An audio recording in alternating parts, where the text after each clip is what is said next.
iyadoo maalinta berita ah lagu wado inuu ka furmi doono magaalada Johannesburg ee dalka Koonfur Afrika koobka qaaradda Afrika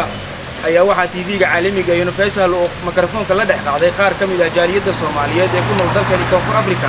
gaar ahaan kuwa ku dhaqan magaalada Johannesburg si aan wax uga weydiino dareenkooda ku aadan siday u arkaan furitaanka koobkan lagu wado inuu beri furmi doono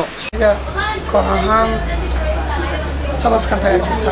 oo waxaan taageeriyo Soomaaliya waa la waayay waxaan taageeriyo Egypt waa la waayay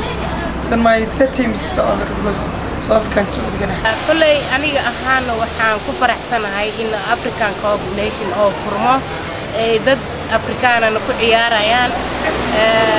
waxay ila tahay inuu iiga qiimo badan yahay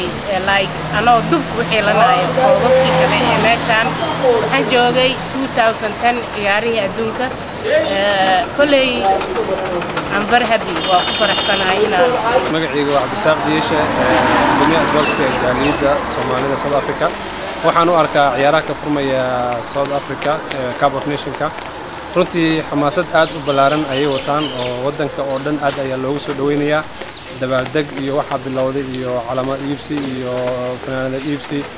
runtii dadka Soomaaliyeed ee ku dhaqan magaalada Johannesburg aad ay ugu diyaar garoobiyaan dadweynaha South Africa oo dhan aad ay ugu diyaar garoobiyaan waana ciyaara qaaradda Afrika oo dhan aad loogu soo dhaweynayo waxaan isdhihi lahaa maadaama uusan qarankii Soomaaliya soconin oo aan nasiib u yeelan qarankii Soomaaliya inuu socdo hadda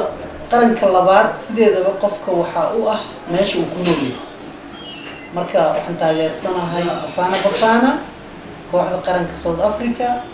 waxaan u rajaynayaa in ay gaari doonaan koobka African